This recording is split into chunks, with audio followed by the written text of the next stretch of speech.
Bueno, y Valeria, ¿querés comenzar vos explicando la actividad? Así vamos cerrando eso que está pendiente mientras Lili ingresa, porque me dice que tiene inconvenientes para ingresar mientras yo cierro con ella. ¿Y vos podés explicar, Valeria? Dale, dale Maxi, no hay problema. Bueno, buenas tardes a Bien. todos, bienvenidos a este nuestro segundo encuentro del curso. Bueno, del primer módulo esperamos que les haya sido de utilidad alguna de las cositas que revisamos. Em, y como ya habrán visto en el grupo y el que estuvo chusmeando por ahí las carpetas del curso del aula virtual, hay una hojita con las pautas que vamos a utilizar para el trabajito final, ¿sí? De cierre de todo el curso. Pero igualmente yo les quería recordar que igualmente siguen estando vigentes aquellas primeras preguntitas que correspondían a la evaluación del primer módulo. O sea que para cerrar el primer módulo, hoy sería, digamos, el día del cierre, eh, van a tener que revisar ese trabajo que correspondía a las preguntitas esas como más puntuales que habíamos hecho, que están en el foro, en la sección de trabajos, y aparte como trabajo separado de esto y como trabajo final e integrador, vamos a tener otra actividad que es la que ustedes pudieron eh, ver un poquito ahí en el aula virtual. Con respecto a ese trabajo, ¿alguien leyó ya un poquito las pautas que se dejaron? ¿Alguien tiene? Hola, Sí, sí, sí, sí. Hola Marlene. Sí. sí, yo comencé a responder Ujú. las consignas de preguntas, Ajá. así que voy a ver si puedo terminar hoy y hacer la entrega. Pero Bien. bien, me parece interesante. Fueron contenidos muy, o sea, a mí me sirvieron mucho para estudiar un poquito las metodologías, bueno, toda la problemática en cuanto a la publicación de artículos tanto en las ciencias sociales como en las ciencias humanas, o sea, esas debilidades y bueno, en algunos casos fortalezas, pero menos que Ujú. más, más debilidades que fortalezas, ¿no?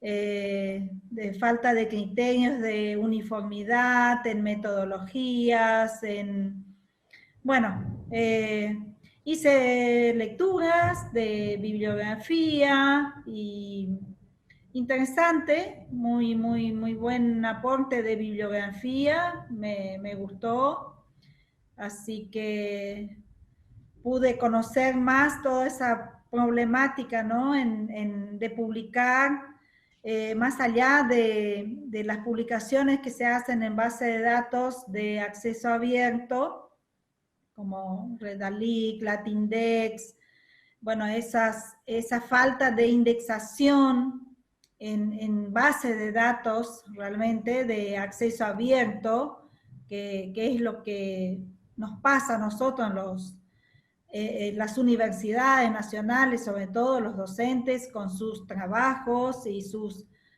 publicaciones, porque normalmente publicamos, pero lo hacemos o sea, van al repositorio académico institucional y no así en base de datos de acceso abierto. Ujú. Con eso Bien. no, o sea, esa falta de reconocimiento es lo que se puede visualizar, ¿no? De indicadores y bueno, entre otras tantas cuestiones. Pero Ujú. bien, voy yendo bien. Bien. Bueno, entonces aprovecho que Marlene me dio el pie para pasar a explicar un poquito el asunto del trabajo final integrador. Como fuimos leyendo en los foros y fuimos un poco compilando las inquietudes que se iban presentando y algunas son comunes, digamos, a todos nosotros, y hay Algunas que son un poquito más, voy a inventar una palabra, voy a fabricar, resolvibles por nosotros mismos, y otras que son un poco más, están fuera, más fuera de nuestras manos, digamos, como para poder llegar a resolver algo. Entonces, en función de eso, nosotros lo que les proponemos es, primera cuestión es empezar a trabajar sobre un texto que ustedes van a elaborar con la temática que ustedes elijan. Puede ser alguna temática del curso propiamente dicha, cualquiera de los módulos, o alguna temática que ustedes trabajen como investigadores, o algo que esté relacionado con la propia actividad de ustedes. Entonces, la propuesta es generar un texto en uno de los 6 formatos que nosotros le propusimos ahí, que son, bueno, paper, artículo de revisión, crónica, relato, ensayo, y había uno más que no tengo en la memoria y no tengo abierto acá mi archivo como para ver. Bueno, están bien mencionados ahí los 6 tipos de géneros discursivos que nosotros proponemos. Le proponemos una gama relativamente ahí intermedia, digamos, un poco limitada por una cuestión de practicidad, y a la vez tampoco queríamos concentrarnos en solicitarles un solo tipo de producción, ya que estamos diciendo todo el tiempo que necesitamos un poco diversificar nuestra manera de publicar y visibilizar. Entonces, queremos que ustedes también tengan la libertad de seleccionar dentro de un límite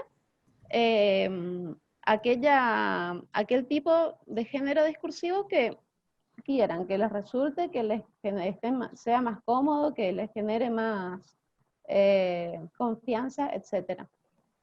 Entonces, sí. ¿Puedo hacer una pregunta? Sí, claro. Respecto al relato, ¿puede ser algún relato de una experiencia de alguna actividad de extensión, como actividad del PROFAE, que siempre estamos, o sea, son las que más suelo participar y desarrollar? Sí. ¿Sí? Bien. Sí, Marlene, sí. Bueno. Toda temática que sea donde ustedes encuentren, digamos, que pueden darle un poco de formalidad, va a ser considerada y va a ser bienvenida, por supuesto.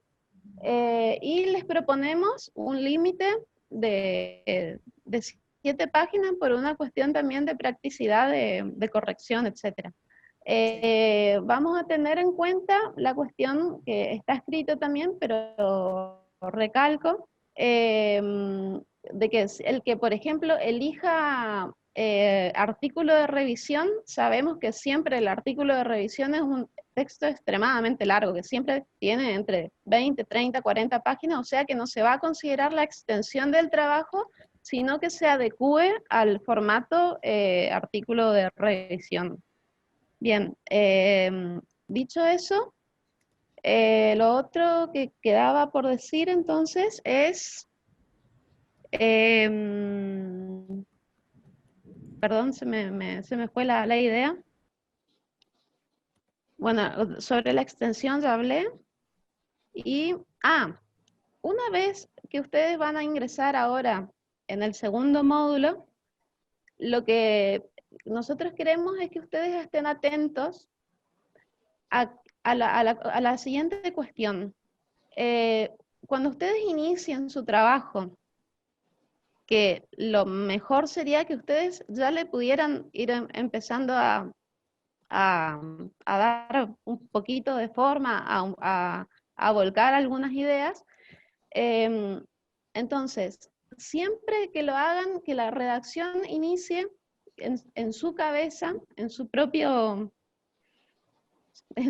cabeza, con la idea ya previa de que ustedes ese artículo o esa review o ese ensayo o esa crónica la van a poder publicar. ¿Por qué?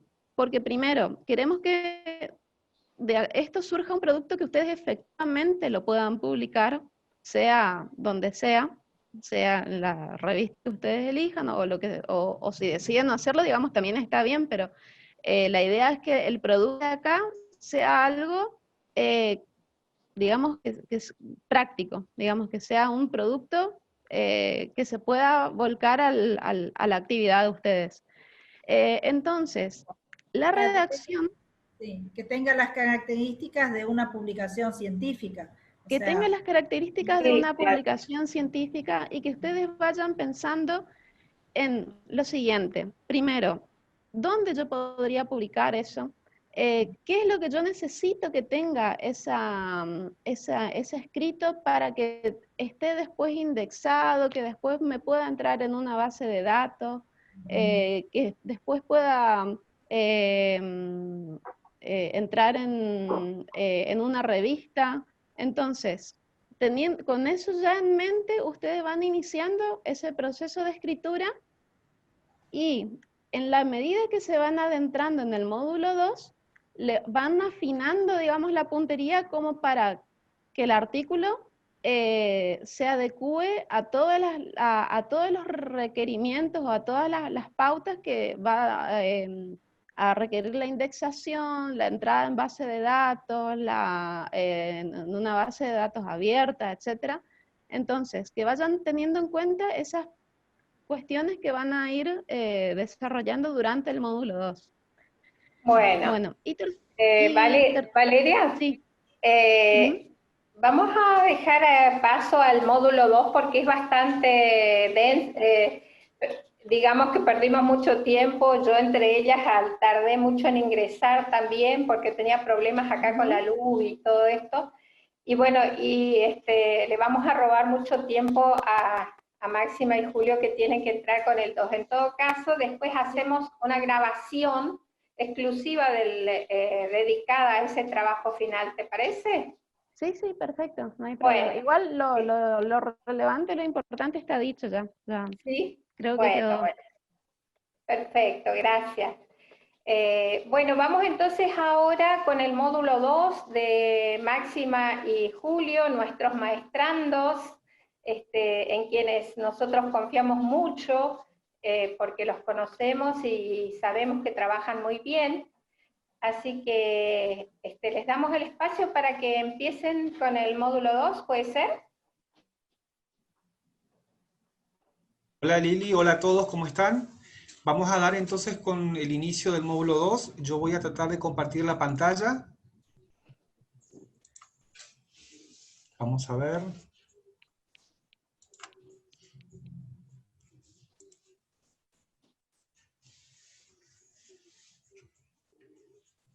¿Se visualiza la pantalla, puede ser?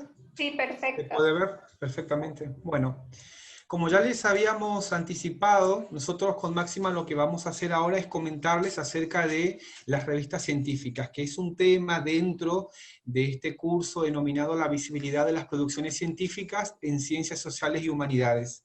Ustedes van a contar con un material que con Máxima diseñamos, es una guía didáctica en la cual se le propone la lectura, los aportes teóricos de diversos autores, entre los que contamos con autores referentes digamos, de Argentina, después tenemos autores mexicanos y algunos autores españoles. Así que ahora yo les voy a comentar algunas de las ideas más importantes que nosotros plasmamos en ese material, ¿no? Entonces, ¿cuáles son los objetivos y los contenidos mínimos de este curso? En principio, conocer e identificar las características que definen la calidad de las publicaciones científicas en los ámbitos académicos y de investigación, proveer herramientas que permitan reconocer y evaluar las publicaciones científicas, que es algo, bueno, que a todo investigador le interesa, ¿no? Y respecto a los contenidos, creo que ya algo habíamos dicho en el lanzamiento del curso, pero bueno, yo les vuelvo a comentar que vamos a conocer qué es una revista científica, algunas definiciones y conceptos más importantes, cuál es el estado de las revistas en el contexto de la Universidad Nacional de Misiones, que eso después Máxima les va a comentar, cuáles son los componentes de una revista científica, sus alcances, las políticas editoriales, cómo está conformado el equipo editorial, las funciones de cada miembro, digamos, del equipo y de cada miembro del equipo editorial, reglamento internos, la estructura y el contenido de las publicaciones, las secciones y los tipos de trabajos, los tipos de evaluación que se realizan, cuál es la gestión editorial, qué es el software de gestión y publicación de revistas, que habrán escuchado mencionar, el famoso Open Journal System, después la normalización documental, la organización racional para la calidad editorial de las revistas, como habíamos dicho, digamos, la edición, todo lo que hace a la publicación científica, está basado en criterios que son bastante estrictos, rigurosos, y que, bueno, todo aquel investigador que desee publicar tiene que ajustarse a esas normas y a esos estándares. Y después Máxima se va a referir a la indización en relación a la visibilidad, que esto también es un componente muy importante, los índices, las bases de datos referenciales como núcleo básico del CAICIT, del CONICET, Latindex, Cielo, Redalic, Dialnet, Scopus y otros sistemas de información científica. Entonces, para comenzar, me pareció importante estos interrogantes que muchas veces nos realizan, ¿no es cierto? En el caso de nosotros que somos bibliotecarios, bueno, algunos investigadores que asisten a las bibliotecas, o sea, publicar o no publicar, qué y cómo publicar, dónde publicar. Me pareció importante citar a Cordón García, que es un autor español, junto con su equipo, conformado por Alonso Arévalo, Gómez Díaz y García Rodríguez, para quienes el modelo y funcionamiento de la ciencia requiere de la institución precisamente de organismos especializados en la valoración y en la transmisión de resultados, fundamentalmente en la forma de publicaciones científicas.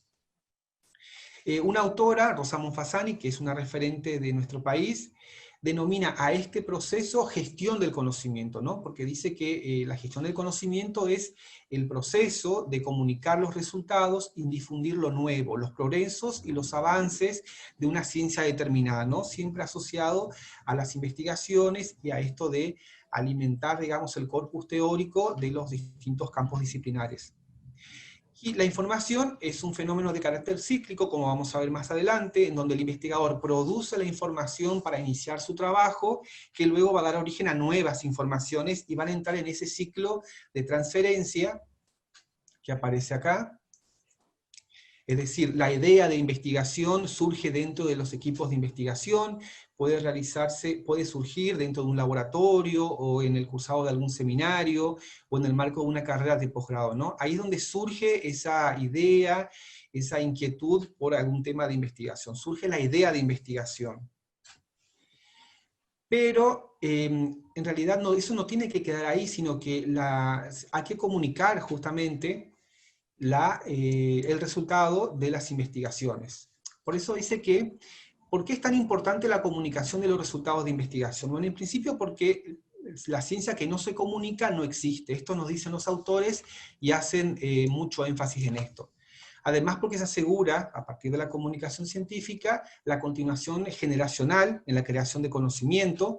Bueno, y es el caso de los países del primer mundo que, como sabemos, invierten mucho en la formación de ciudadanos que sean capaces de utilizar, de producir la ciencia, de ofrecer becas y distintas opciones para fomentar el estudio de carreras de posgrado, para generar diversas oportunidades y condiciones que promuevan el trabajo intelectual, el trabajo de investigación. Pero además, el conocimiento científico primero se produce y luego se comunica, nos dicen los autores. Aunque una gran cantidad de contenidos, que muchas veces, contenidos, productos de las investigaciones, que tienen gran impacto social, lamentablemente quedan solamente en la fase de producción. Y la comunicación de estas investigaciones mediante las publicaciones científicas, como yo les decía, responden a un proceso editorial que es específico y que es bastante riguroso, porque el investigador debe ajustarse a sus directrices de calidad que deben cumplirse necesariamente. Después, ¿cómo continúa ese ciclo de la información científica que yo recién les había mostrado? Bueno, como vemos, la presentación de un artículo en una revista, que después va a derivar en la contribución en un trabajo monográfico, para luego seguir, digamos, alimentando el conocimiento, ¿no? Integrándose en un área científica, en un grupo científico, que va a dar comienzo a una investigación nueva a partir de esa idea que yo les decía recién, para luego seguir y convertirse en la presentación de comunicación o ponencia en un congreso, en algún evento profesional. Luego se va a convertir en la redacción de un informe científico y posteriormente va a terminar siendo la elaboración de la memoria de una tesis doctoral. Como ustedes pueden ver, acá se aprecia ese ciclo de la información científica, por eso decimos que tiene carácter, los autores afirman que la información científica tiene un carácter que es netamente cíclico. Pero, ¿qué sucede con los productos de investigación que no se comunican? En principio se convierten en fuentes de consulta de grupos demasiado reducidos, en el caso de las universidades, es decir, esas producciones de investigación, esos productos de investigación suelen ser utilizados en las clases, quedan, digamos, reducidos a los ambientes áulicos, pero no salen de las instituciones.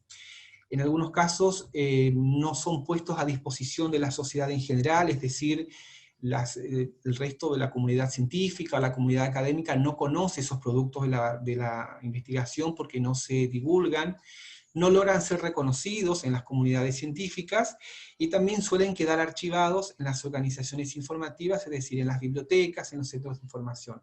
Aunque en los últimos años, por suerte, con esta filosofía del acceso abierto y el diseño de los repositorios digitales de las universidades, bueno, de alguna forma se fue revirtiendo esta situación, porque los autores ahora pueden publicar sus investigaciones en los repositorios de las instituciones, ¿no?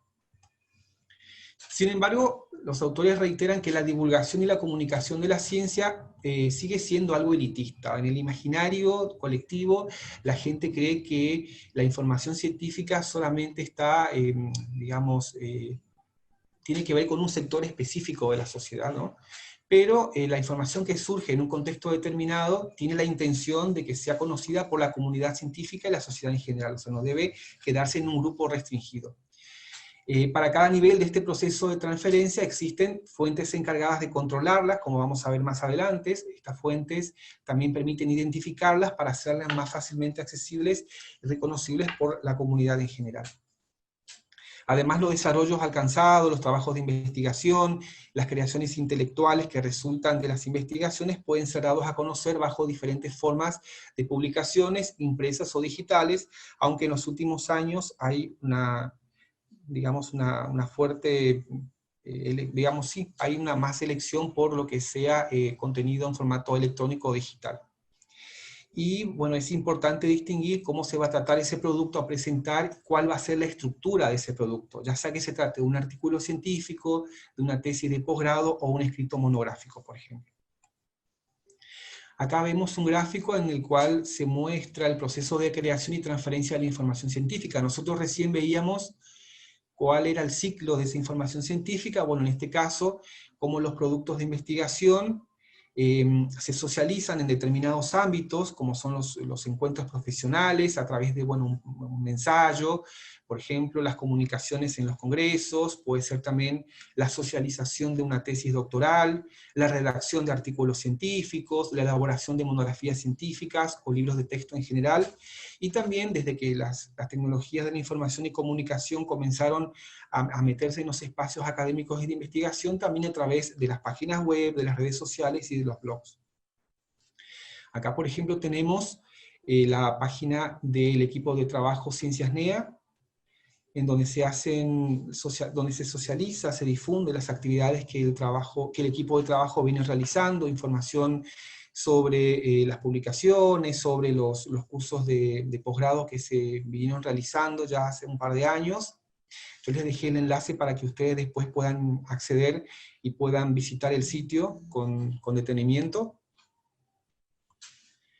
Después, otro sitio que yo les dejé es el del doctor Luis Codina, que es un investigador español, es docente de la Universidad de Granada y de la Universidad Pompeu Fabra. Él tiene muchas publicaciones que están en su página, con información muy interesante, ¿no? Muy novedosa, por ejemplo, esto que tiene que ver con las revistas depredadoras, o las estructuras y las funciones de las bases de datos académicas. Como ustedes pueden ver, es información asociada a la investigación y a la información científica.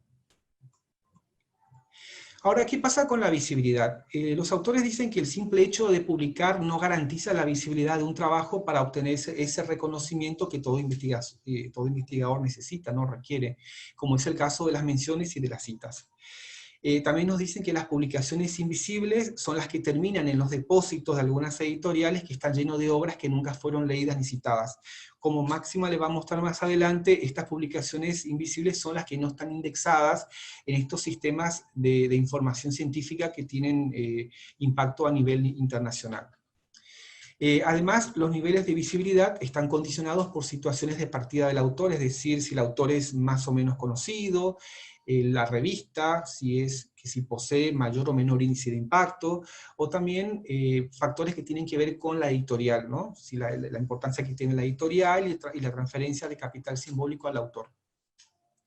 Además, la visibilidad de una obra, de un autor, está regulada, como yo les decía, por el cumplimiento de esas normas, de esos estándares, de esos criterios, y también los criterios editoriales, ¿no? Que además exigen la originalidad, la novedad, la autoridad, la calidad, entre otros, y por los filtros que tienen que ver con la especificidad del campo, ¿no? No es lo mismo de pronto publicar dentro de lo que son las ciencias sociales y las humanidades que en el campo de las ciencias exactas. Ahora, las tecnologías, como yo les anticipaba, también ayudan a dar visibilidad, ¿no? Sobre todo en lo que tiene que ver con la presencia, por ejemplo, de los autores en las redes sociales, en donde, así como en el caso de Luis Codina, sube la información producto de sus investigaciones en su blog, hay muchos que tienen, bueno, cuentas de redes sociales a través de las cuales socializan esa información. La visibilidad también permite otorgar a los productos de investigación un plus de transparencia y accesibilidad que completan y potencian los sistemas convencionales de medición de la visibilidad. Acá lo que se pretende es conseguir que estos trabajos tengan la máxima proyección y reconocimiento, pero también suelen saber cuáles son los que alcanzan esta condición en sus más diversas manifestaciones. Y como les decía, es necesario que los equipos de investigación conozcan las fuentes de información y los procedimientos de búsqueda establecidos para una adecuada explotación de estas. Que a veces ocurre que, bueno, los investigadores de pronto no están al tanto de los tipos de revistas en las cuales pueden publicar, o por ejemplo, ¿no? los blogs y este tipo de redes sociales de ciertos investigadores. Acá vemos, por ejemplo, en esta cuenta de Twitter, la socialización que se hace acerca de los artículos. Esto también yo les dejo para que ustedes miren con detenimiento. La revista Inmediaciones de la Comunicación, que es una revista de Uruguay, en donde, bueno, se hace cada vez que hay artículos que se suben, o que se va incrementando, ¿no es cierto?, los artículos, se socializa a través de las redes sociales, como en el caso de Twitter o de Facebook. Bueno, ¿qué pasa con los productos de la investigación científica? Como podemos ver, los productos de la investigación científica representan el cierre de un proceso de generación de conocimiento y constituyen el elemento con mayor visibilidad para la medición de la competitividad individual y colectiva, de los grupos de investigación, de las instituciones, de los países, de la disciplina. Bueno, y en los últimos años, los productos científicos han variado de forma radical, especialmente con las tecnologías, con la incorporación de las tecnologías de la información y la comunicación. Los autores nos dicen que los tipos de productos de la comunicación científica tienden a ser elegidos dependiendo de la disciplina, como decíamos recién, ¿no? No es lo mismo de pronto publicar para las ciencias sociales y las humanidades que para la ciencia y la tecnología. Las ciencias exactas, perdón, y las tecnologías. Para autores como Tarango, Machín Mastromeo y Romo González, que son un grupo de investigadores de la Universidad Nacional Autónoma de México, el elemento fundamental en la comunicación de la ciencia es el artículo científico. Es decir, que para ello, el producto de la investigación por excelencia es el artículo científico. Acá vamos a ver otros productos de la investigación científica, aparecen las revistas, capítulos de libros, los libros científicos, las tesis, ya sea de grado, sobre todo de posgrado, mayormente de maestría y doctorado, las patentes, las memorias en los congresos, y también las bases de datos científicas y los repositorios digitales institucionales que en nuestro país desde hace más o menos 15 años, bueno, es como que tienen mucho, están, digamos, en un momento bastante importante de desarrollos. Bueno, con respecto a las revistas científicas, ¿qué son las revistas científicas? Nosotros seleccionamos en el material una serie de definiciones, pero para compartir hoy nos pareció oportuna la definición que nos da la UNESCO, para quien la revista científica es una publicación periódica que presenta especialmente artículos científicos escritos por autores diferentes que contienen información de actualidad sobre investigación y desarrollo en cualquier área de la ciencia.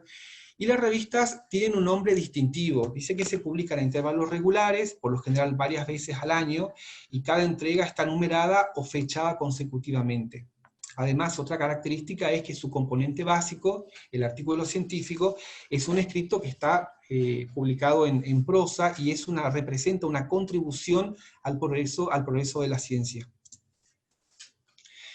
Otra de las características de la revista científica es que tiene mayor frecuencia de aparición, sobre todo si la comparamos con los libros, posee una periodicidad establecida, disponen de gran variedad de artículos escritos por especialistas en la materia, informan sobre las últimas investigaciones con desarrollos de la ciencia y de la técnica, proveen artículos que son originales, que tienen impacto a nivel sociedad, y se encuentran arbitradas por un comité conformado por especialistas de reconocido nivel nacional e internacional.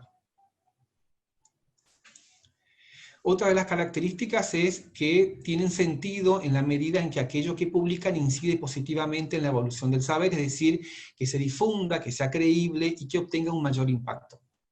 Además, volviendo al tema de los responsables de las revistas, deben reunir ciertos requisitos de evaluación y estar debidamente indexados en los portales y bases de datos. Además, el autor debe considerar de antemano su importancia a la hora de publicar su producción científica. Y acá mencionamos algunos productos de la producción científica, como los artículos, los ensayos, los dossiers, entre otros. Las revistas científicas también presentan una clasificación. También hicimos una selección de lo que nos pareció más importante. En primer lugar tenemos una clasificación de las revistas desde la perspectiva de su forma de publicación, es decir, si se tratan de revistas de acceso abierto, revistas por suscripción o con permiso de autoarchivo, y revistas sin acceso abierto. En el caso de las revistas de acceso abierto son aquellas que ofrecen la posibilidad de acceder sin costo a los documentos completos, de forma inmediata, o después de algún periodo de embargo. Ahora, con respecto a las revistas por suscripción o con permiso de autoarchivo, son las que tienen la posibilidad de generar y compartir versiones de acceso abierto de los artículos, pero que esto depende de que los autores asuman el trabajo de autoarchivo una vez que las condiciones de la editorial lo permitan. Y en esta categoría se encuentran dos subdivisiones. Las revistas que están dentro de la vía verde, que son aquellas que permiten el autoarchivo de una versión del autor después de un periodo de embargo, y las revistas que se ubican dentro de la subcategoría de la vía dorada, que es la que permiten el acceso gratuito a la versión de la editorial posterior al pago de la cuota de procesamiento del artículo. Y finalmente, las revistas sin acceso abierto son aquellas que prohíben el autoarchivo y solamente ofrecen acceso por medio de suscripción individual o institucional.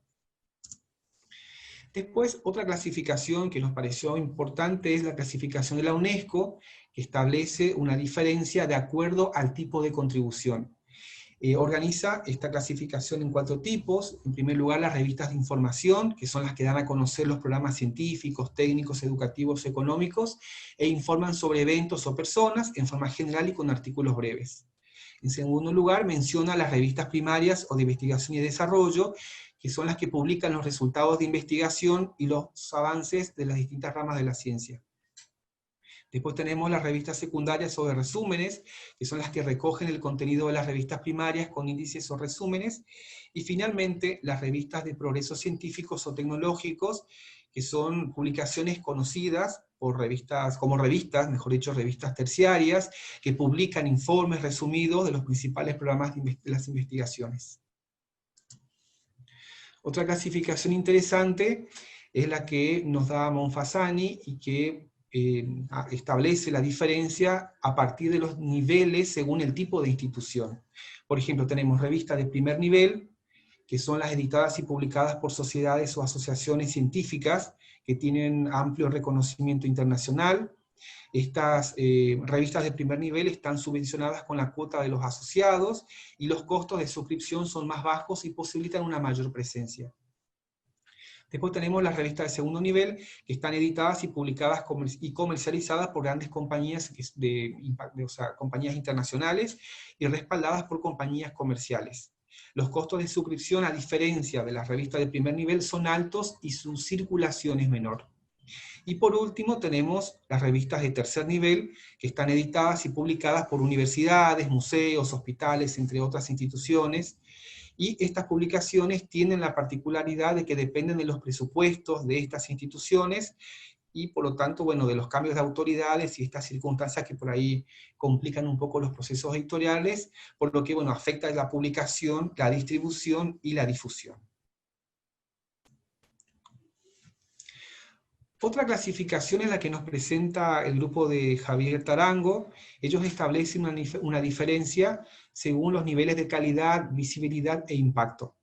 Entonces tenemos acá en esta clasificación 5 tipos de revistas. Las primeras, que son las revistas de excelencia, que están conformadas por revistas con mayor impacto científico, es decir, aquellas que se ubican en el primer cuartil de los rankings internacionales de citación, dentro de un grupo de especialidad, por ejemplo en el Journal Citation Reports, los cuales están disponibles a través del sitio web of Science.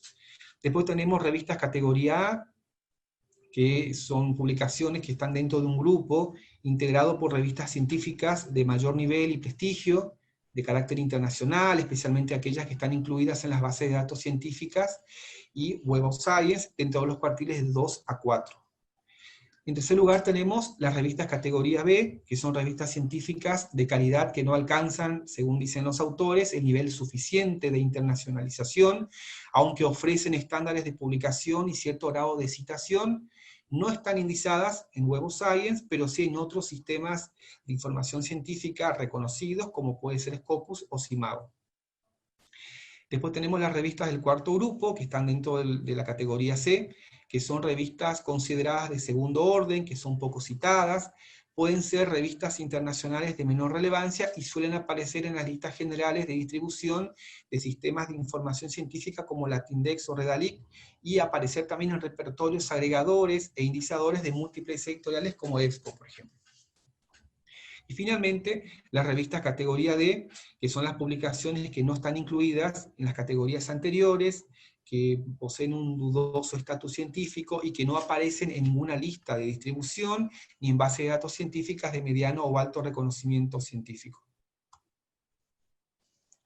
Otra clasificación que nos presenta Javier Tarango es según sus niveles de calidad e influencia. Establecen 2 grandes grupos, revistas de corriente principal y las revistas periféricas. Dentro de las revistas de corriente principal están aquellas que están incluidas en los índices de la Web of Science, y otros índices internacionales. Y por último tenemos las revistas periféricas que ofrecen, si bien son publicaciones que ofrecen contenidos sustanciales y siguen procesos similares de selección de artículos, se encuentran en otros índices importantes como puede ser, por ejemplo, Scopus. Estas revistas periféricas también tienen la particularidad de mostrar una amplia cobertura en la promoción de sus contenidos y utilizan indicadores infométricos como Scopus, CIMAGO y Journal Rank, por ejemplo, ¿no? Por mencionar algunos. Aunque dicen los autores que hay algunas revistas que no hacen uso de estos indicadores infométricos. En conclusión, las revistas de manera genérica, las revistas se agrupan en 3 grupos: las revistas indizadas, las revistas arbitradas y las revistas de divulgación. Con respecto a las revistas indizadas, cuentan con un comité editorial de reconocimiento probado dentro de la disciplina del campo del conocimiento al cual pertenecen, están incluidas en índices internacionales en donde se elaboran análisis infométricos, y son especialmente valoradas las que poseen factor de impacto y que por lo tanto están indizadas en Web of Science, pero dicen que se consideran otros índices, que también se consideran otros índices válidos, como por ejemplo Scopus, CIVAL, CIMAGO, entre otros. Las revistas arbitradas son las que presentan un sistema de evaluación editorial menos estricto que las indizadas, pertenecen a los índices previamente listados a excepción de Web of Science. Y finalmente las revistas de divulgación, que son las que atienden a un gran público, que incluyen temáticas generales, y los textos presentan un lenguaje generalmente accesible. Bueno, esto es como para tener una idea general acerca de las publicaciones científicas. Ahora la parte más, podríamos decirle, más práctica de demostración, les va a compartir Máxima. Si te parece, Máxima, yo voy a dejar de compartir la presentación. Vamos a ver.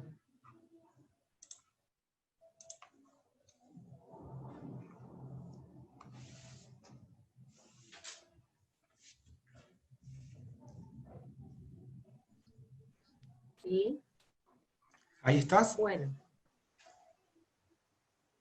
Vamos a abordar un poco más la parte práctica, como les dijo Julio. Vamos a tratar de explorar un poco las distintas bases de datos e índices, ¿sí? A partir de lo que pudimos ver, ¿no? Como que Julio nos aproxima, nos da un poco a entender, o sea, cómo surge toda esta idea, de dónde publicar y hacer sociable el conocimiento científico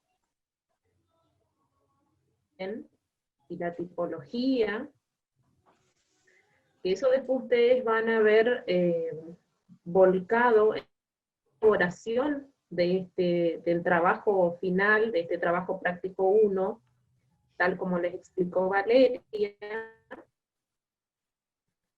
Conmigo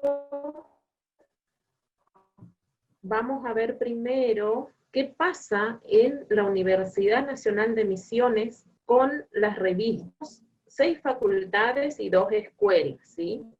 De las cuales una de las escuelas pertenece a la Facultad de Ciencias Exactas, es la Escuela de Enfermería, y la otra es la Escuela Agrotécnica, que pertenece a la Facultad de Ciencias Forestales, que está...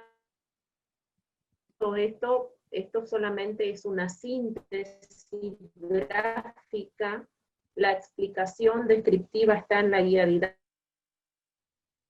pero tratamos en lo posible de explicar y dejar reflexiones que refiere a este módulo, ¿sí? Entonces, entendiendo esto que Julio nos explicó de la tipología de revista, los niveles que existen distintas miradas, tenemos a Rosa Monfasani, y nosotros, para este análisis y socialización del estudio que venimos haciendo, porque somos un equipo que estamos trabajando en esta línea de las producciones científicas, en el contexto de la UNAM, hicimos este estudio a raíz de este proyecto de investigación, ¿sí? Entonces, en esta gráfica, el año pasado esto ya fue, digamos, socializado en una instancia con los bibliotecarios y usuarios de la Facultad de Ciencias Exactas, pero bueno, estaba pendiente hacerlo por la Facultad de Humanidades. Nosotros en la UNAM, son todas estas revistas, pero si vemos la diapositiva siguientes y subsiguientes, son más, ¿sí? Entonces, voy a volver a esta primer parte, porque las siguientes corresponden a la Facultad de Humanidades y Ciencias Sociales. ¿Qué es lo que vamos a mirar acá? O sea, ¿cuáles son los títulos de las revistas que existen? Y acá por ahí yo indico OJS, que es el software de acceso abierto, que permite la gestión editorial, ¿sí? Entonces, en la Facultad de Ciencias Exactas está la revista de Ciencia y Tecnología, en Facultad de Ingeniería de Oberá hay 2, las 2 utilizan el sistema de gestión. Ahora les voy a explicar qué es un JS, para qué sirve, cuáles son las características, cuáles son los roles y funciones dentro de cada uno de dentro de este sistema, ¿sí? ¿Quién es el proveedor? Después, en arte y diseño en Oberá, estas dos facultades están en Oberá, ¿sí? Está Tecné y Apoaba, sería Piaba. No están en OJS, no tienen, tienen un sitio web, uno de ellos está en ISU, que es un portal donde se puede compartir publicaciones de índole académica o científica, pero no está indexada. Ahora vamos a ver la importancia de la indexación, ¿sí? Otra de las revistas que tiene, digamos, impacto a nivel de la comunidad y de los investigadores es la de la Facultad de Ciencias Económicas, que se llama Visión de Futuro, ¿sí? Después, bueno, esta revista Visión de Futuro está integrada por Latindex, DOA, Redip, Núcleo Básico. Ahora vamos a ver también qué es Núcleo Básico, de quién depende, ¿sí? Y la importancia del Núcleo Básico en el contexto, digamos, del CAICIT-CONICET. La Facultad de Ciencias Forestales tiene la revista Forestal y Biodiversidad, y después la Facultad de Humanidades, que bueno, ante la diversidad de disciplinas del campo de las ciencias sociales y humanas, tenemos también así diversidad de títulos, ¿sí? Pero de los cuales solamente estas dos primeras, ABA y la Rivada, cumplen con los requerimientos de postulación, ¿sí? Postulación es el término que se utiliza, de la revista, para que forme parte de los sistemas de indexación. En este caso, hablemos de Latindex, ROAR, ¿sí? También Redip, ¿sí? Redalic. Esos son los principales, ¿sí? Después yo les voy a ir explicando y vamos a ir viendo los distintos criterios de evaluación y de postulación para que sea admitida primero la revista y después los artículos, porque son dos cuestiones distintas. Entonces, acá lo importante es que nosotros veamos que no son todas las que se ajustan a un sistema de gestión editorial en acceso abierto, ¿sí? Bueno, por la Facultad de Humanidades están estas revistas, ¿sí? Está TECOA también, que utiliza OJS. TECOA es una revista de difusión, y, pero es más de extensión, ¿sí? Y después está la editorial Ediciones Flix, que también tiene 9 publicaciones, pero Ediciones Flix ya montó una plataforma en OJS, y ahí lo que tiene OJS es la posibilidad de tener varios títulos, ¿sí? En el mismo sistema, o sea que puede administrar, ¿sí? Bueno, ahora vayamos viendo un poco cuáles son los otros títulos que existen. Acá hay una descripción de quién es el ente editor, si cuentan con ISSN, y seriada. Este trámite se realiza en la agencia de ISSN que está en el CAICIT-CONICET, ¿sí? Ahora vamos a ver también cuáles son los requisitos básicos para que una revista sea reconocida en la comunidad científica, ¿sí? Bueno, TECOA, desafíos, continuidades, perspectivas, género plural, la Rivada, ABA. Bueno, estas revistas están en el portal de la Facultad de Humanidades. De todas ellas, solo, como les mencioné, la TECOA tiene OJS, pero la Rivada y ABA están indexados, ¿sí? Por Cielo Argentina, Latindex, Redip, Ridunam. ¿Sí? Ridunam es el repositorio institucional de la Universidad Nacional de Misiones, ¿sí? Cada uno tiene su criterio, ¿sí? Su criterio, digamos, de alcance, tiene su disciplina, ¿sí? Por ejemplo, la Rivada depende de la Secretaría de Investigación y Posgrado de la Facultad de Humanidades y Ciencias Sociales, y la revista ABA depende del programa de Antropología Social también que está dentro de la Secretaría de Investigación y Posgrado. Ambas revistas, por ejemplo, tienen ya una trayectoria en cuanto a las publicaciones científicas, ¿sí? Y nuestros investigadores también ya están, digamos, reconocidos a través de su perfil de investigador en la comunidad científica. La mayoría de las revistas permiten la descarga en PDF. El formato de presentación es muy importante que esté en PDF por una cuestión de descarga, ¿sí? Ahora, Ediciones Fix, ¿sí? Es un portal de publicaciones de la Facultad de Humanidades y Ciencias Sociales específicamente, y acá están los títulos de cada, de estas, tomamos nueve publicaciones, ¿sí? Uno es el 5º Seminario Internacional de los Espacios Frontera, sería Geofrontera, que hace poquito se realizó en el año 2019, el dossier Yo Trabajo en la Frontera, dossier Antropología y Procesos de Patrimonialización en el Mercosur, las prácticas de enseñanza en juego, las jornadas académicas de la carrera de la licenciatura en Trabajo Social, Capichúa, Entre Pares, jornadas de inclusión a la vida universitaria y la revista Experiencia, ¿sí? Fíjense un poquito que los distintos títulos dependen a diferentes disciplinas dentro del campo de las ciencias humanas y sociales.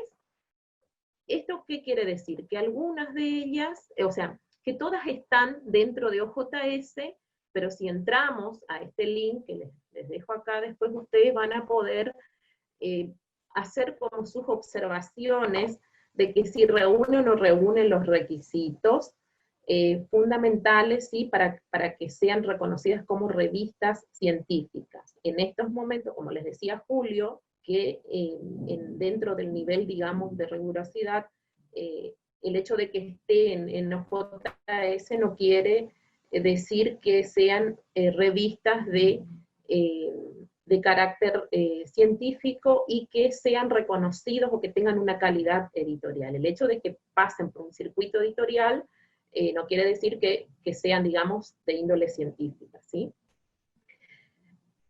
¿Cómo viene toda esta cuestión? Bueno, con esta línea del acceso abierto, ¿sí? Que surge hace más de 20 años, y que a lo largo de toda la historia fueron también muy hablado y muy discutido, porque a veces caemos un poco en esta cuestión de que no queremos que nos copien los trabajos y demás, y bueno, pero el tema de la calidad editorial tiene un punto fuerte en cuanto a las publicaciones científicas, porque el hecho de que yo tenga mi publicación en acceso abierto no quiere decir que copien mi trabajo, sino que me citen, ¿sí? Y que esto también sea reconocido, y que a su vez esto sea cosechado, ¿sí? Por las distintas bases de datos y buscadores como Google Scholar, por ejemplo, y otros, que me permite a mí tener como un estudio bibliométrico, calcular o ver el índice H, o la cantidad de citas que tiene, digamos, mi trabajo. Entonces, ¿por qué publicar en una revista de alto impacto? Esa es la pregunta, ¿sí?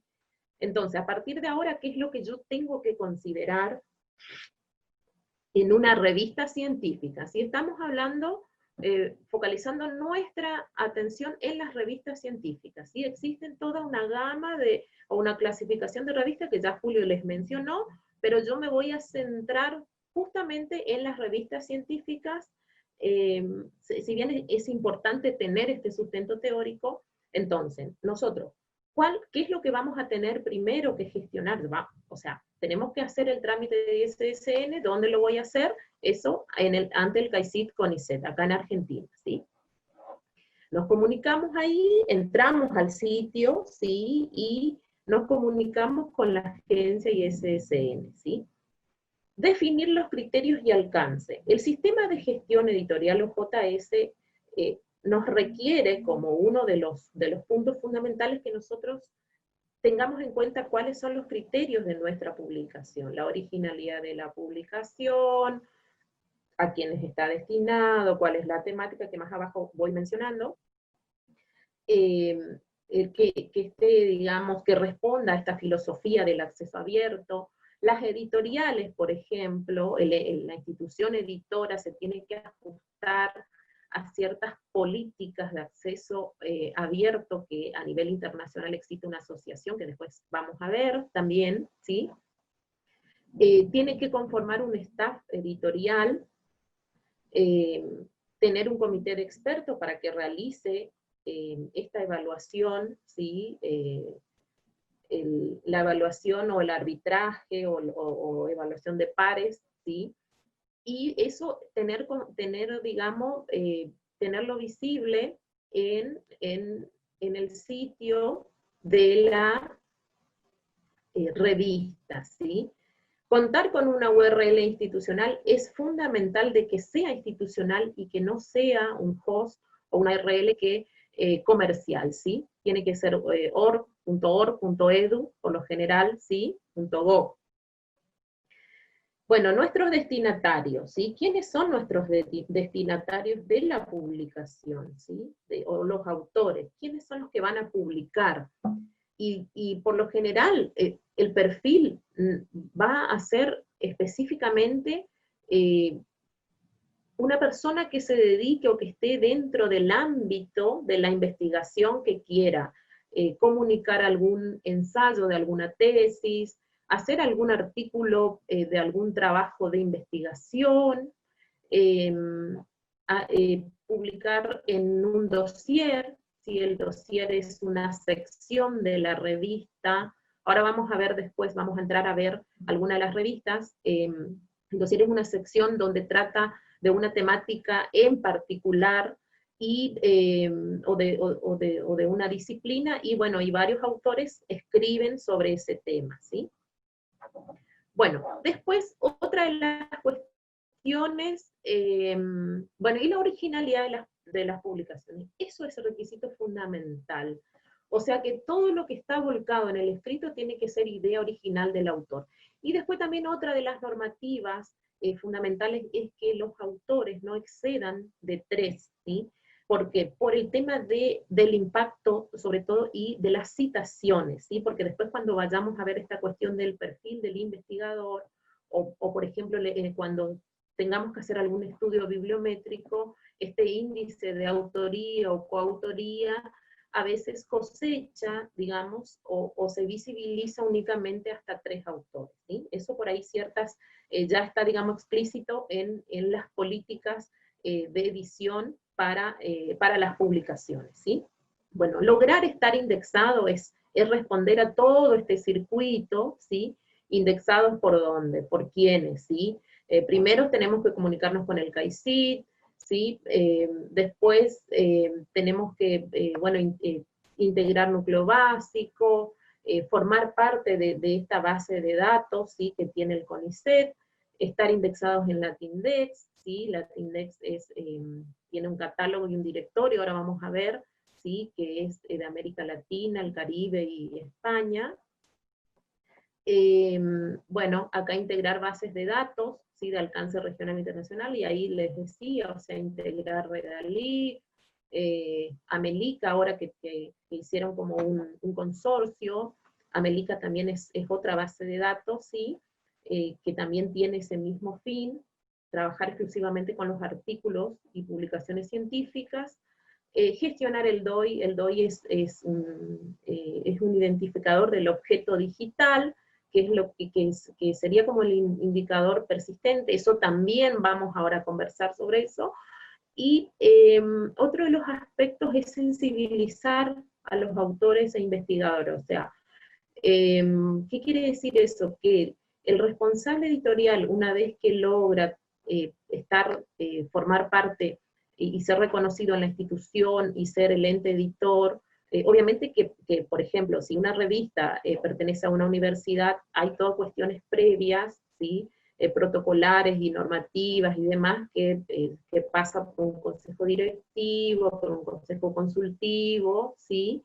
Y en el caso de la universidad, por un consejo superior, ¿sí? Todas esas cuestiones tenemos que lograr, ¿sí? Y son ciertos pasos que hay que transitar, y así también todos esos pasos son fundamentales para que después nosotros podamos estar indexados, o que la revista pueda estar indexada por estos índices o directorios, ¿sí? Bueno, ya les dije que el tema de la visibilidad y el impacto es fundamental, o sea, ese sería, digamos, el ya cuando la revista sale a la sociedad, a la comunidad, y cuando el investigador es citado, ¿sí? por otros, que por lo general solemos hacer eso nosotros en el campo académico y científico, que estamos citando siempre autores clásicos, o dependiendo de la temática que estamos abordando, ¿sí? Siempre estamos citando obras de otras autorías.